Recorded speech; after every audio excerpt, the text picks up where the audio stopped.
बिस्मिल्लाहिर्रहमानिर्रहीम।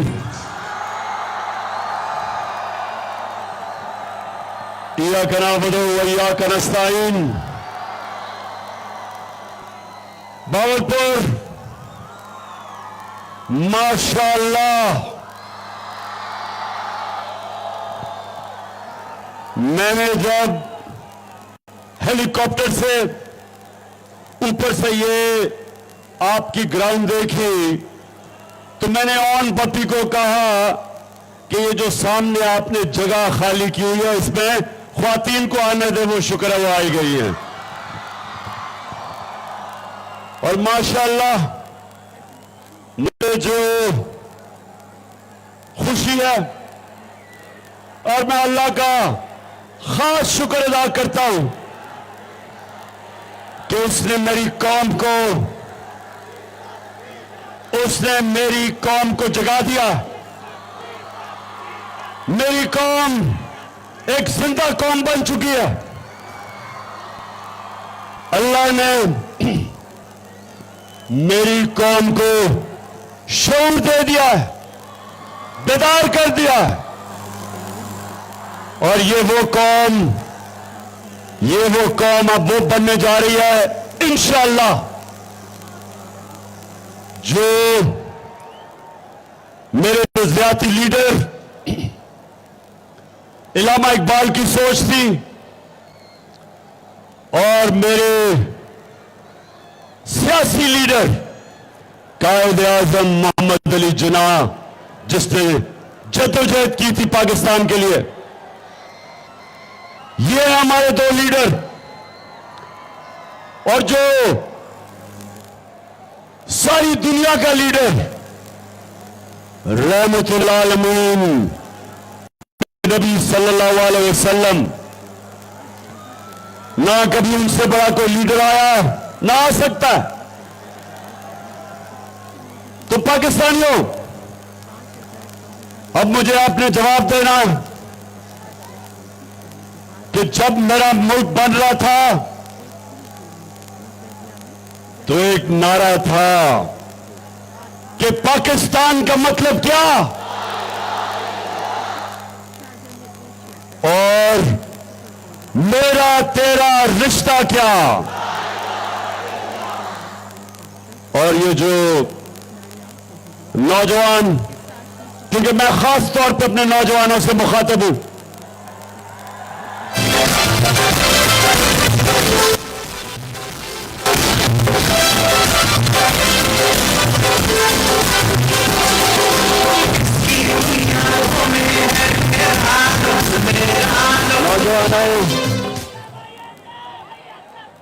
आगे एक मिनट, आगे आपने शोर नहीं करना।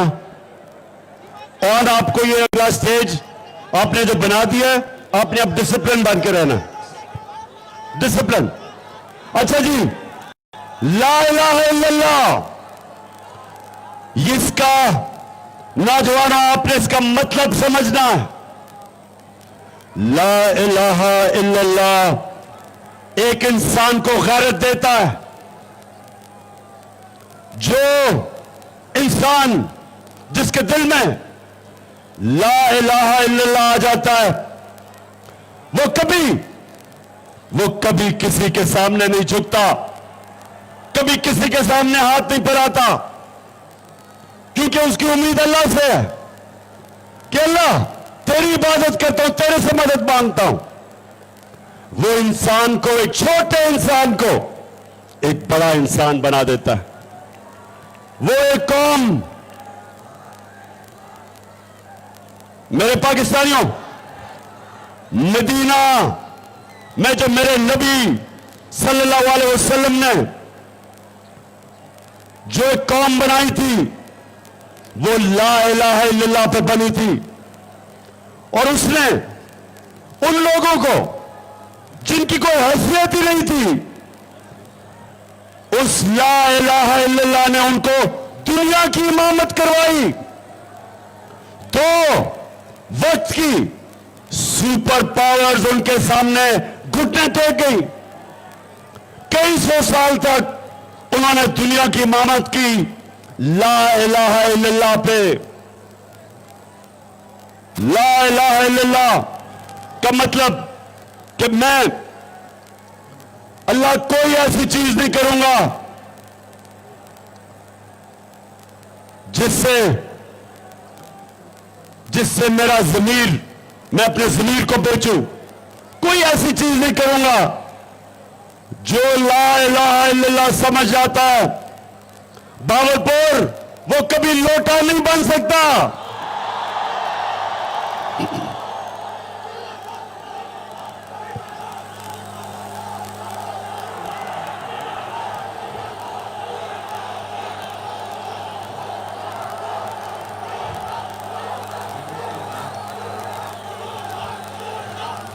और बावलपुर यहां तो एक बहुत बड़ा मूंछों वाला लोटा है।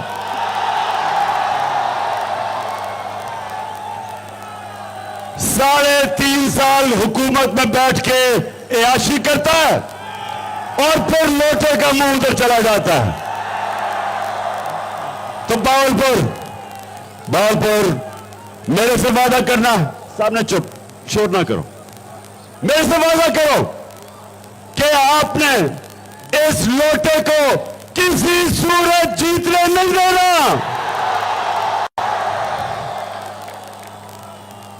इंशाअल्लाह जो मेरी जागी हुई कौम मुझे नजर आ रही है, लोटों के दिन खत्म हो गए, जमीन फरोशों के दिन पुराने पाकिस्तान में रह गए।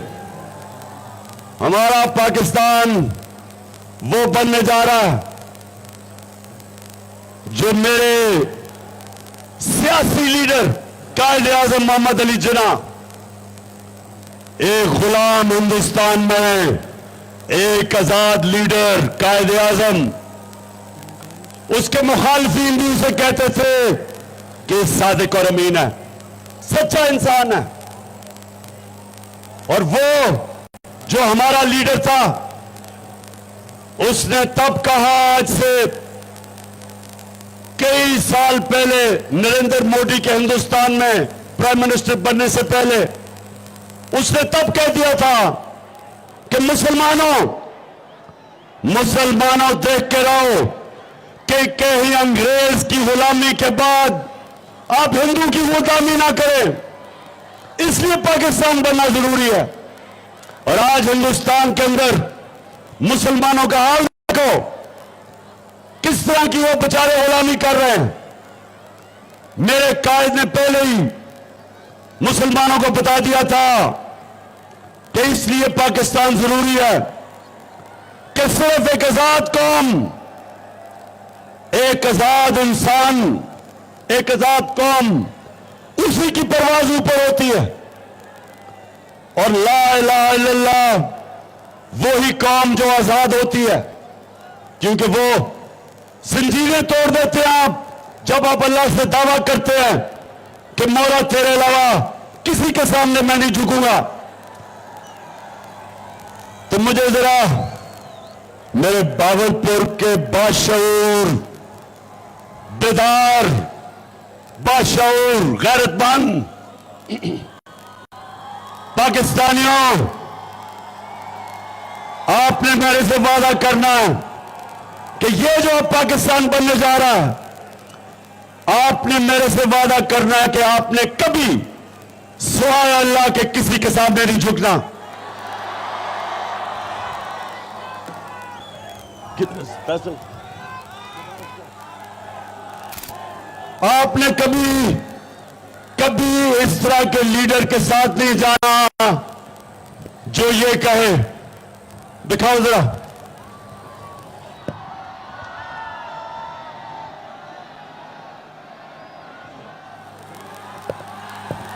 साउंड साउंड दिखाओ। ठहर जाए जरा, थोड़ा सब्र, अभी आपको पता चलेगा कि चेरी ब्लॉसम बूट पॉलिश क्या होती है। चलाओ भी। मैं और मैंने भाई को कहा कि आप हमारे बड़े अजीम भाई हैं, मुझे आपने हमारी बहुत थी और मैंने उनका जब मैं आया हूँ आपने मांगने आ रहा है, मांगने में आने की जरूरी है। हरा दूसरा माली में 72 साल में आपने हमारा हाथ बढ़ाया है, कुछ ऐसा आप हाथ बढ़ाने का मैं वादा करता हूँ कि इंशाअल्लाह हम पूरी कौम हम बिल्कुल बिल्लाह लेकर चलेगा, खुशियाँ कराएंगे फिर गाँव में खड़े। हाँ शहबाज शरीफ, मैं मांगने नहीं आया, मैं तो मजबूर हूं। कहता है सारी कौम मेहनत करेगी। शहबाज शरीफ, सारी कौम तो मेहनत कर रही है, तुम चोरी करके पैसा बाहर ले जाते हो। मरियम, अच्छा अब मैं बताऊं कि ये खानदान क्या कर रहा है हमारे से। तैयार हो जाओ ख्वातीन, जरा आप भी गौर से ये देखें, नौजवान ये देखें कि ये 30 साल से इस मुल्क का पैसा चोरी करके बाहर लेके जा रहे हैं। 30 साल से। एक ये शरीफ खानदान और दूसरा जरदारी खानदान, ये जो आज दोनों इकट्ठे हो गए हैं, ये दोनों 30 साल से पैसा चोरी कर रहे हैं। तो आप जरा सुने, मैं चाहता हूं जरा गौर से ये आप देखें कि 2012 में मैं जब इनसे पूछ रहा था कि तुम्हारे लंदन में अरबों रुपए के, मेफेयर के अंदर अरबों रुपए के अपार्टमेंट्स हैं, तो तब ये क्या कह रहे थे, ये चलाएं आप ये इनकम दिए तो कोई अपनी खिताब हो सकते, क्योंकि आपके मेफेयर के अंदर वो आपकी 4 अपार्टमेंट्स में उनकी 1 अरब से ज्यादा, 1 अरब रुपए से ज्यादा उनकी कीमत है। अब 4.5 अरब तक पहुंच गई है उनकी कीमत। आपने अपनी तो टैक्स बिल टोटल आमदनी बताई 94 में 1.5 लाख रुपए मिलेंगे, तो कहेंगे कि आपने अरबों रुपए की मेफेयर से प्रॉपर्टी खरीदी। अब ये सुन लिया। आज से 10 साल पहले मैंने इनसे पूछा कि अरबों रुपए की आपकी मेफेयर में प्रॉपर्टीज है, किधर से पैसा आया? क्योंकि टैक्स में तो आपने दिखाया हमारे आपकी आमदनी नहीं है। अब जरा ये सुने कि ये इनका शरीफ खानदान का नुमाइंदा बात ये कि जिन अरबों रुपए की प्रॉपर्टी की बात करें, बताएं कौन सी प्रॉपर्टी है, लाएं दिखाएं, क्या कह रहा है ये? किधर है वो प्रॉपर्टीज? लाएं, दिखाएं, बताएं। सुन लिया आपने? सुन लिया? नहीं सुन लिया ना? कहता किधर है ये प्रॉपर्टीज? अच्छा अब आप उस खातून को सुने जिसको बड़ा मुश्किल सच बोलना उसके लिए बड़ा मुश्किल काम है। इस तरह मुझे लगा कि आप लोगों को बेवकूफ नहीं बना सकते। मेरी प्रॉपर्टी पर उनकी बातें नहीं, पाकिस्तान में भी कोई प्रॉपर्टी नहीं है। मैं अपने वालिद के पास है और मुझे समझ नहीं आई कि मेरी और मेरी वालदा की और बहन भाइयों की प्रॉपर्टी मुझे कहाँ से निकाल के गए हैं। मेरे नाम पाकिस्तान में कोई प्रॉपर्टी नहीं है, ये तो इंडियन की बात है। अच्छा, सदके जाऊं, एहसास प्रोग्राम में डाल देता हूं मरियम को, बेचारी के पास कोई प्रॉपर्टी नहीं है। बेचारी 2 वक्त तक खाना नहीं खा सकती, लेकिन अल्लाह अल्लाह का सच का खुदा है। अब ये 10 साल पहले थी, इनको ये नहीं पता था कि अल्लाह का काम यह है कि सच सामने ले आता है तो एक इंटरनेशनल इंकशाफ हो जाता है। पैनामा पेपर्स के नाम पे दुनिया में बड़े बड़े सियासतदानों का इंकशाफ हो जाता है, उनकी प्रॉपर्टीज पकड़ी जाती है। जरा ये आप बताओ।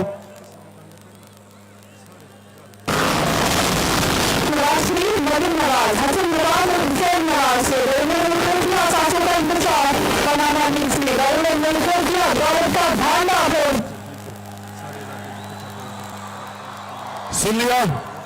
अच्छा अब जब ये इंकशाफ हो जाता है तो मरियम के माशाल्लाह सेहतमंद भाई क्या कहते हैं, जरा सुने। मैं इस बात को तस्लीम करता हूँ कि अल्हम्दुलिल्लाह बाद में भी ऊपर मेरे आदमी हैं वो अल्हम्दुलिल्लाह हमारी। मैं इस बात को तस्लीम करता हूँ कि उनको ऑफशोर कंपनीज नेस्का लिमिटेड, बंदीसन लिमिटेड मैंने उनको ओन करती है और मैं आपको ये भी अर्ज करता हूँ उनको ओन करनी इस वक्त नई नवाज शरीफ में मुमकिन लग रहा है। अच्छा जी, सुन लिया कि ये सुन लिया आपने, सुन लिया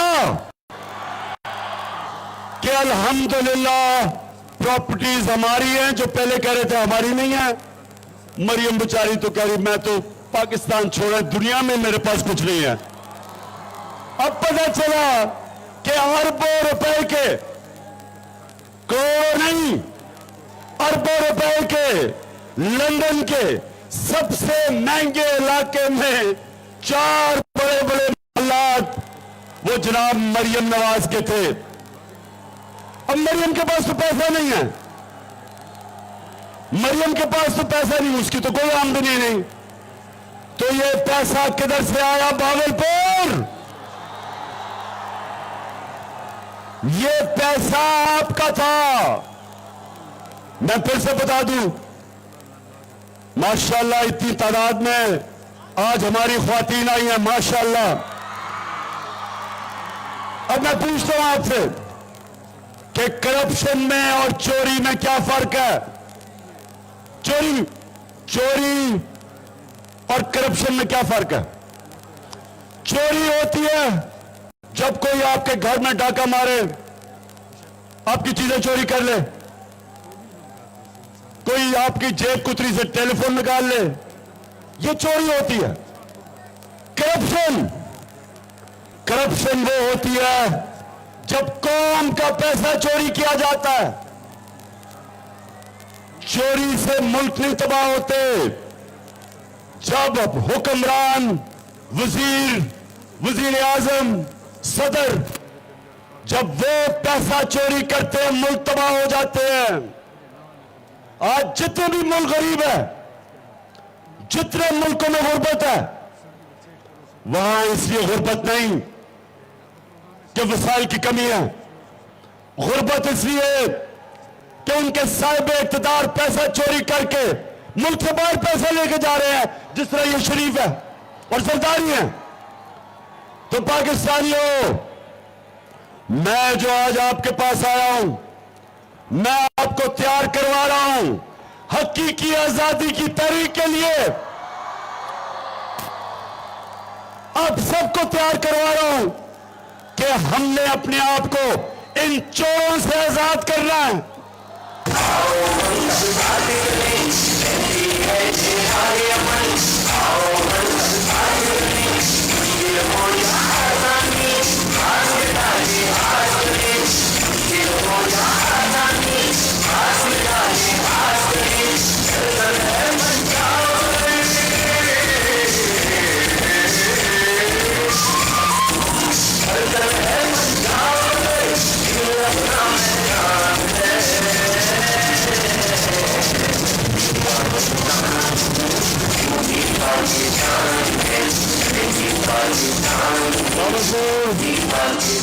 भागलपुर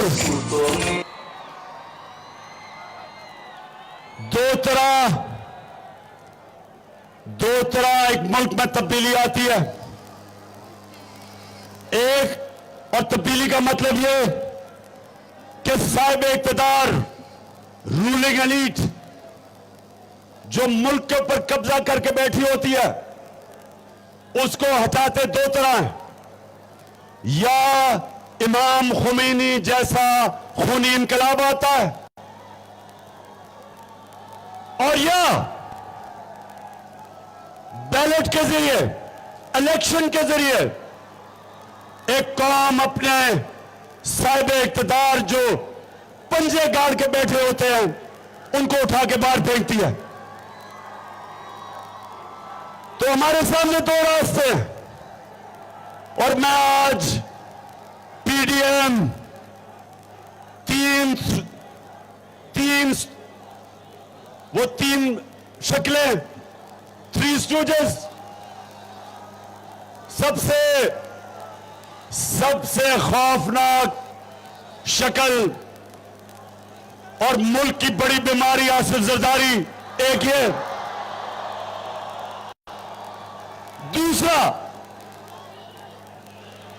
दूसरा आपने देख ही लिया चेरी ब्लॉसम शहबाज शरीफ को।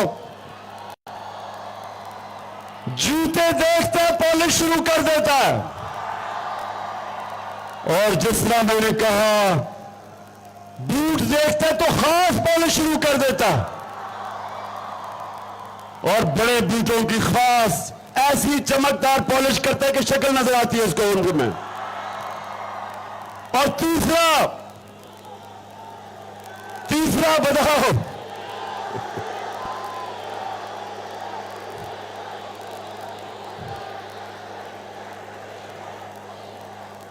डीजल का काम क्या है कि इस्लाम को इस्तेमाल करो अपनी सियासत चमकाने के लिए और पैसा बनाने के लिए। नाम लो अल्लाह का और डीजल के परमिट में अपने जमीर को बेच दो। ये तीन शक्लें, ये तीन स्टूडेंट्स ने पूरी मिलके, अंदरूनी और बैरूनी ताकतों से मिलके इन्होंने साजिश करके हमारी हुकूमत हराई। तो पाकिस्तानियों, तब बावलपुर के बादशाह लोगों सुनो, जब इन्होंने हमारी हुकूमत गिराई तो पाकिस्तान 17 साल के बाद सबसे बेहतरीन हमारी मायशत तरक्की कर रही थी। 5.6% तीसरे साल और 6% चौथे साल। ये 17 साल के बाद, एक मिनट, ये कौम हमारी मायशत तरक्की कर रही थी कोरोना के बावजूद जो दुनिया में इतना बड़ा बुरहान आया था। हमारी किसान, आप किसानों से पूछे, जो हमारे पिछले 2 साल किसानों को जो पैसा मिला, शायद ही पाकिस्तान की तारीख में इतना ज्यादा पैसा किसानों के पास गया हो। हमारा जो टैक्स इकट्ठा कर रहे थे, पाकिस्तान की तारीख में रिकॉर्ड टैक्स इकट्ठा किया, जिसकी वजह से मैंने पेट्रोल की और फजल रहमान की कीमत नीचे रखी। हमारे जमाने में तेल 103 से 115 डॉलर पे बिका आलमी मंडी में। फिर से सुन लो नौजवानों, ये नोट करो ख्वातीन, कि हमारा जब दौर था तो तेल आलमी मंडी में 115 रुपए से 103 रुपए पे गया, और हमने पेट्रोल की कीमत 150 रुपए लीटर रखी। फजल रहमान की कीमत 145 रुपए लीटर रखी। आज 96 डॉलर का आलमी मार्केट में पेट्रोल बिक रहा है, सस्ता हो गया। और आज पेट्रोल 236 रुपए लीटर, डीजल उससे भी महंगा। तो सवाल यह है कि जब हमने अपने लोगों को महंगाई से बचाया, क्योंकि हमने टैक्स ज्यादा इकट्ठा किया, हमने उनसे लोगों के ऊपर कम बोझ डाला, महंगाई कम रखी।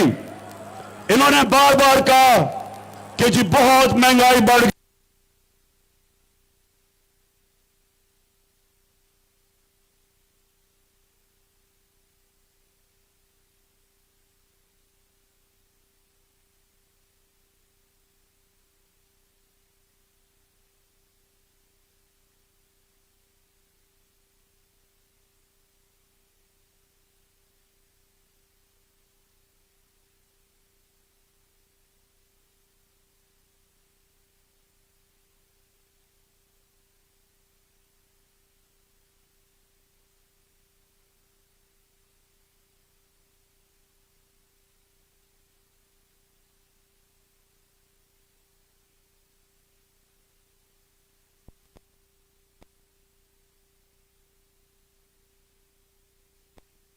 तारीख में नहीं हुई।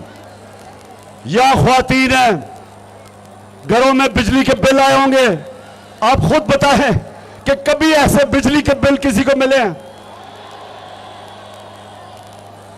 हमारे दौर में बिजली 18 रुपए यूनिट, आज 36 रुपए यूनिट।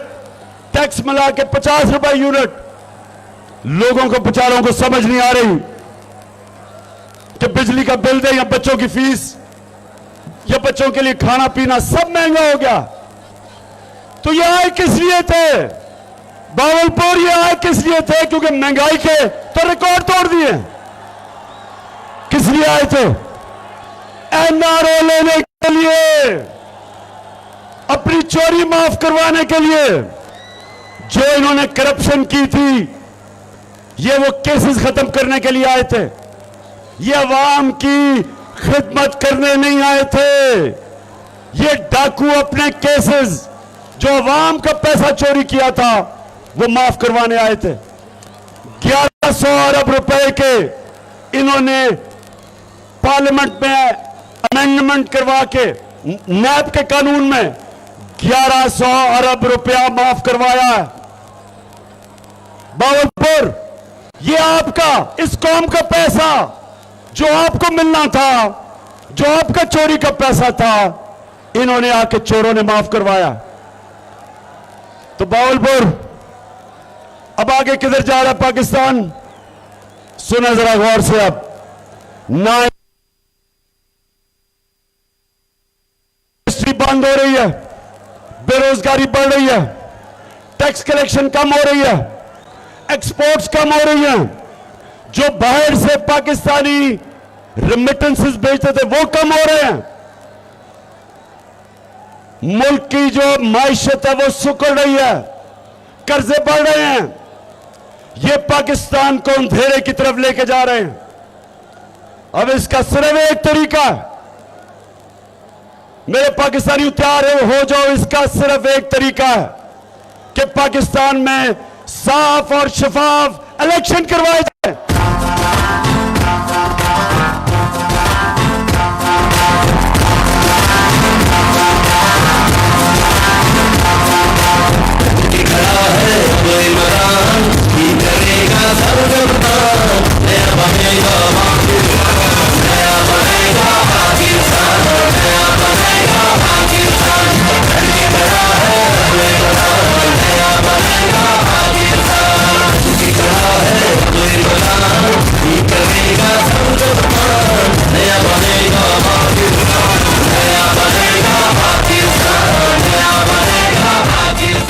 तो बावलपुर, मैं अपनी कौम के सामने अब रोड मैप देता हूं कि हमने कैसे अपने मुल्क को जिस अजाब में, जिस अंधेरे में, जिस दलदल में हमें ये लेके जा रहे हैं, ये चोरों का टोला, हमने कैसे निकालना है। सबसे पहले जिस तरह मैंने कहा, साफ और शफाफ इलेक्शन। 5 साल के लिए अगर हुकूमत आएगी, उससे सियासी इस्तेकाम होगा, पॉलिटिकल स्टेबिलिटी होगी। पॉलिटिकल स्टेबिलिटी के बगैर माशी इस्तेकाम नहीं आ सकता, इकोनॉमिक स्टेबिलिटी नहीं आ सकती, हमारी माशत नहीं ठीक हो सकती। ये जब तक रहेंगे वो और तेजी से नीचे जाएगी, क्योंकि ना कोई बाहर से सरमायाकारी करने के लिए तैयार है, ना अंदर से इस वक्त हमारे सनतकार सरमाया करने के लिए तैयार है, क्योंकि किसी को पता ही नहीं मुल्क किधर जा रहा है। तो सबसे पहले जल्दी से जल्दी इलेक्शन करवाया जाए ताकि मुल्क में इस्तेकाम आए, स्टेबिलिटी आए। और उसके बाद हमने ये जो कर्जों की दलदल में फंस रहे हैं, हमारे पास सबसे बड़ा असासा हमारे बैरून मुल्क पाकिस्तानी हैं। आपने अगले दिन देखा कि 3 घंटे से भी कम वक्त में 5.5 अरब रुपया इन्होंने इकट्ठा किया सैलाब के मुतासरीन के लिए।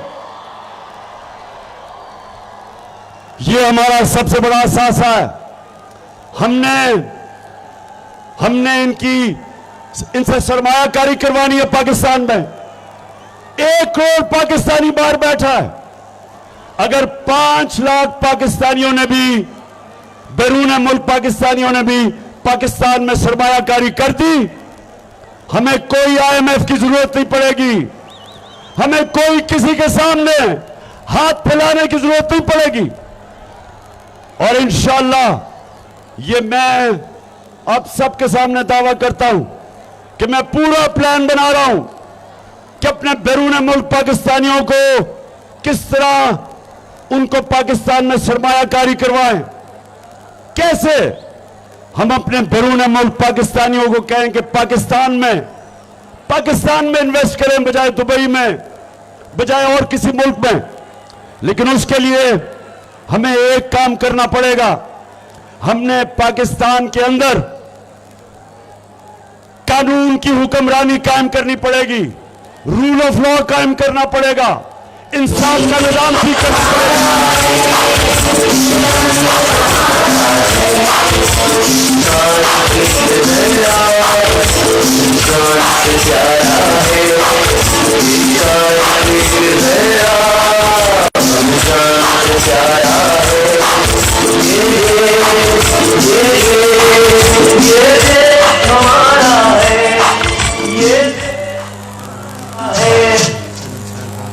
तो मैंने भावलपुर, मैं ये बैरून मुल्क पाकिस्तानियों को सबसे ज्यादा जानता हूं। ये तब पाकिस्तान में अपना पैसा लेके आएंगे जब इनको पाकिस्तान के इंसाफ के निजाम के ऊपर इत्मीनान होगा। तो हमारी जंग सबसे पहले इस मुल्क को इस दलदल से निकालने के लिए हमें इस मुल्क में इंसाफ कायम करना पड़ेगा। और इंसाफ तब कायम होगा जब ये बड़े बड़े डाकुओं को कानून के नीचे लेके आएंगे, जब ये जो कहते हैं कि मेरी लंदन तो छोड़ो पाकिस्तान में भी प्रॉपर्टी नहीं है, इन लोगों ने जो पैसा लूटा है मुल्क से, जब तक इनका एहतसाब नहीं होगा, जब तक ताकतवर के लिए कानून, ताकतवर डाके मारे तो NRO, और छोटा चोर जब तक जेल में जाएगा और बड़े डाकू को हमारा इंसाफ का निजाम नहीं पकड़ेगा या कानून की हुक्मरानी नहीं होगी बल्कि ताकत की हुक्मरानी होगी। और ताकत की हुक्मरानी जंगल में होती है, जंगल का कानून है। कोई माशरा तरक्की नहीं कर सकता जब तक उधर रूल ऑफ लॉ नहीं होता, जिधर इंसाफ नहीं होता। उठा के देखें दुनिया के मुल्क, जिस मुल्क में इंसाफ का निजाम बेहतर है वहां खुशहाली ज्यादा है। स्विट्जरलैंड एक छोटा सा मुल्क है। हमारा जो नॉर्दर्न एरियाज, गिलगित बल्तिस्तान, वो दुगना साइज है स्विट्जरलैंड का और ज्यादा खूबसूरत है। लेकिन छोटा सा स्विट्जरलैंड दुनिया का खुशहाल तरीन मुल्क है, क्योंकि दुनिया में सबसे ज्यादा इंसाफ यानी कि कानून की हुक्मरानी स्विट्जरलैंड में है। कोई ताकत से ताकतवर इंसान कानून के नीचे है। जब इंसाफ होता है खुशहाली आती है। तो सबसे ज्यादा जंग मेरे पाकिस्तानियों, मेरे बहावलपुर के बाशऊर शहरियों, हमारी सबसे बड़ी जंग इस मुल्क में इंसाफ कायम करने के लिए, ये बड़े बड़े जो मगरमच्छ हैं इनको कानून के नीचे लाने के लिए, रूल ऑफ लॉ कायम करने के लिए। तो बहावलपुर तैयार हो आप मेरे साथ?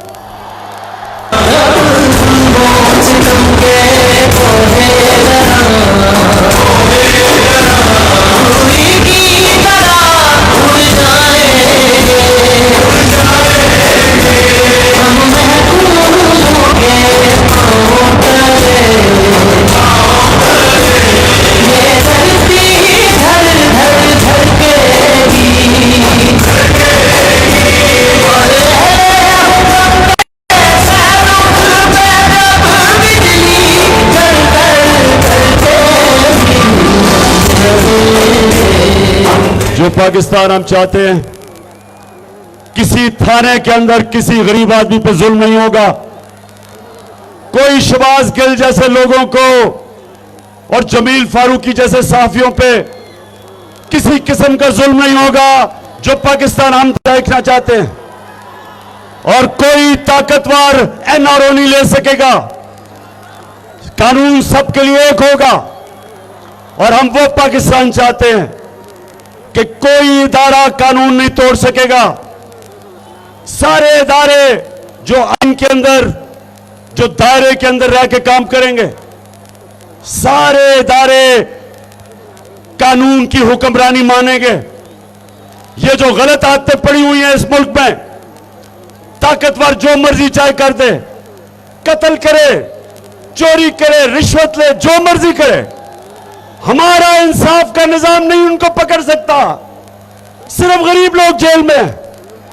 मैंने जब जनरल मुशर्रफ के दौर में थोड़े दिन जेल में गुजारे तो मेरे पाकिस्तानियों वहां सिर्फ गरीब चोर थे, सिर्फ गरीब लोग थे।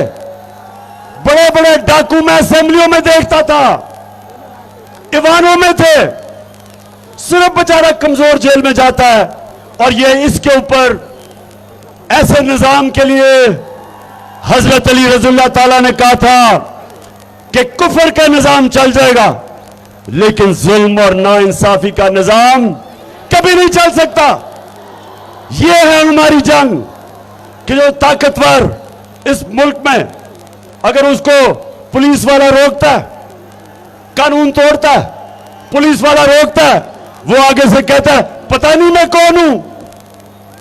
हमारे नए पाकिस्तान में पुलिस वाला कहेगा मुझे पता आप कौन है, फिर भी आपको सजा मिलेगी।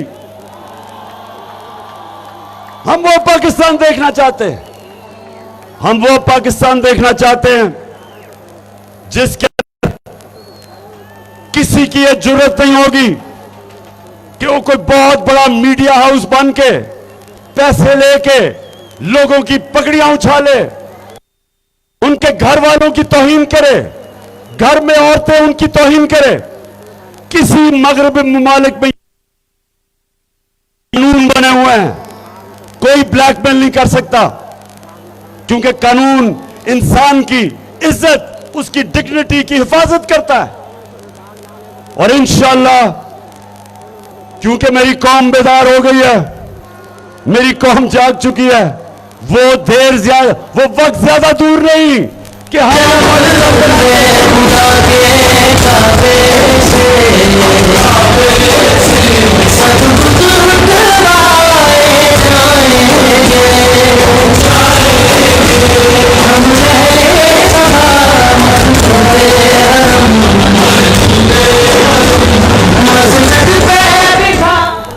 मैं आज इस हुकूमत को एक वार्निंग देना चाहता हूं, खबरदार करना चाहता हूं। ये जितने भी चेरी ब्लॉसम आप, आपके वजीर, जो भी आपकी हुकूमत के पीछे हैं, कान खोल कर मेरी आज बात सुन लो। मैंने 4 महीने बड़ा बर्दाश्त किया है। हर किस्म का हमारे ऊपर जुल्म किया गया, मीडिया का ब्लैकआउट किया कि जी इमरान खान को ना दिखाओ, जो सहाफी दिखाता था उसके ऊपर जुल्म, उसके ऊपर केसेस। ARY जो दिखाती थी उसको बंद कर दिया। और इस्लामाबाद हाई कोर्ट आपको सलाम करते हैं कि आपने ARY को खोल दिया। तो मैं हमारे लोगों को 25 में जो इन्होंने तशद्दुद किया, जिस तरह इन्होंने लोगों के चादर और चार दीवारी उसको पैमाल करते हुए घरों में जाके घुसकर रात के 2 बजे घर की ख्वातीन थी, शर्म नहीं आई इनको, हरासा करने के लिए, खौफ फैलाने के लिए, डराने के लिए। और जिस तरह इन्होंने हमारी ख्वातीन को और फैमिलीज को लिबर्टी चौक लाहौर में और इस्लामाबाद में शेलिंग की, औरतें बच्चे थे उनको शेलिंग की, खौफ फैलाने के लिए। और मैं चाहता तो उस दिन मैं धरना देता, और मुझे पता था इंतशार होना है। मैंने सिर्फ अपने मुल्क को इंतशार से बचाने के लिए फैसला किया कि मैं नहीं धरना खत्म करता हूं, क्योंकि मेरा मुल्क मुश्किल में है। ये चोरों ने हमारी माशरत को तबाह कर दिया, मैं और नुकसान नहीं पहुंचाना चाहता था। उसके बाद इन्होंने केसेस किए, जब 17 जुलाई को इनको बुरी तरह पंजाब के बाय इलेक्शन में फेंटा पड़ा और हमजा कुकड़ी फारिग हुआ, तो इन्होंने और केसेस बना दिए। मेरे ऊपर दहशतगर्दी का केस, मेरे ऊपर दहशतगर्दी का केस। और वो केस क्या है कि मैं कह रहा हूं कि शहबाज गिल पे जिन्होंने भी वो जुल्म होने दिया उनके ऊपर कानूनी कार्रवाई करूंगा। दहशतगर्द बना दिया, खौफ फैलाने के लिए, डराने के लिए। देखो शहबाज शरीफ, चेरी ब्लॉसम, तुम्हारी गवर्नमेंट सुन लो, जो भी तुम्हारे पीछे सुन लो, ये कौम मुझे 50 साल से जानती है, क्रिकेट के दिनों से मुझे जानती है। एक चीज ये कौम जानती है कि जितना आप मुझे डराने की कोशिश करोगे, जितना तुम मुझे दबाने की कोशिश करोगे, उतना और मैं मुकाबला करूंगा। दिल से तू डट जा, दिल से वो बल्ला घुमा।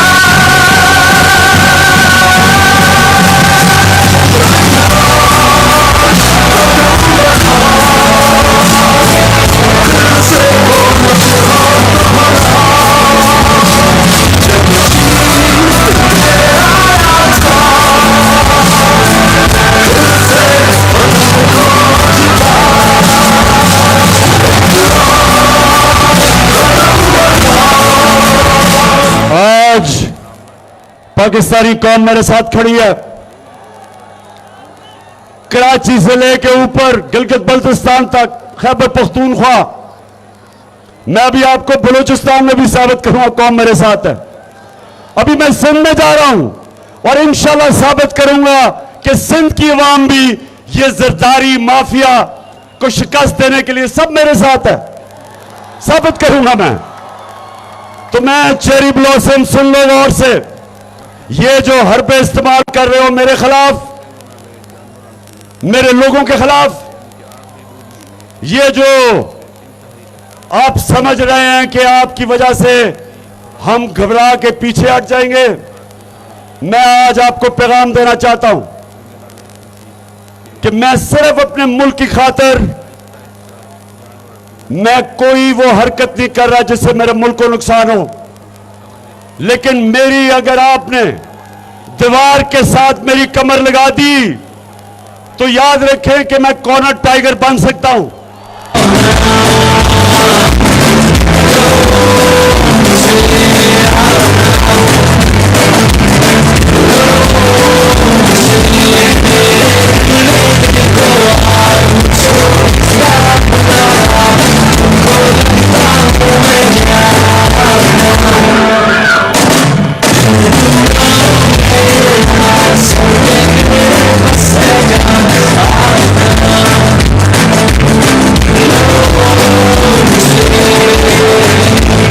सुन लो,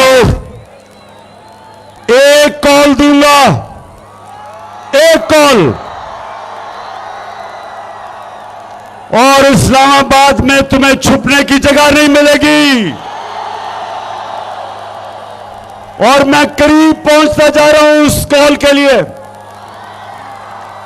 तो मैं आज आपको बड़ा अपने मुल्क का सोचते हुए मैं आज आपको पैगाम देना चाहता हूं कि अभी भी वक्त है, साफ और शफाफ इलेक्शन करवाओ, अपने आप को भी बचाओ और मेरे मुल्क को भी बचाओ। मैं आज राजनपुर डिस्ट्रिक्ट में फिरा, मैंने जितना भी अल्लाह की तरफ से इम्तिहान में हमारे लोग सारा राजनपुर और डीजी खान के इलाके में मुश्किल वक्त में बेचारे हमारे सैलाब के मुतासरीन हैं। तो मैं आज अपनी सारी कौम को कहता हूं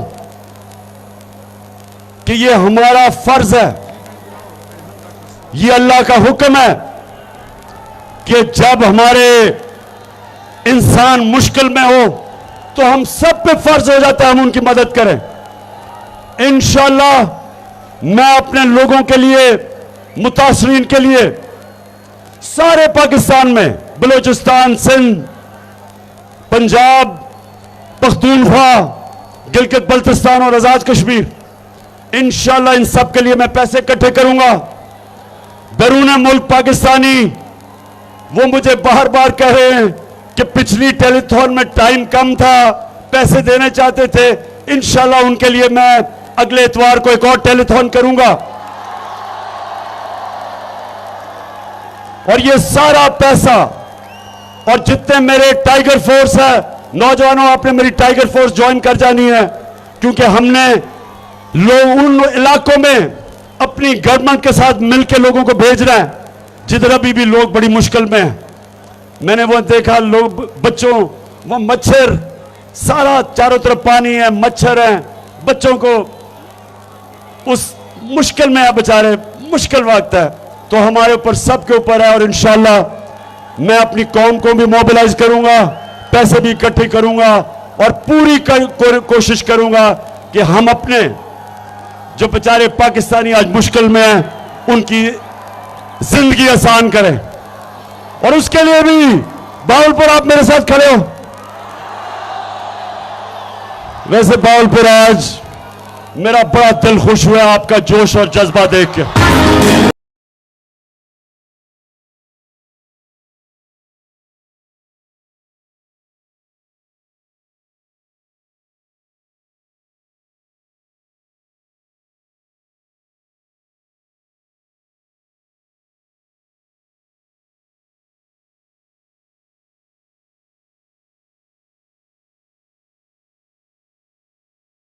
मैं अपनी आज टीम, भावलपुर की टीम, मेरे डीजी खान की टीम, मेरे एमएनएज, मेरे एमपीज, मेरी तंजीम के लोग, मैं आज आप सबको मुबारक देता हूं इस शानदार जलसे की।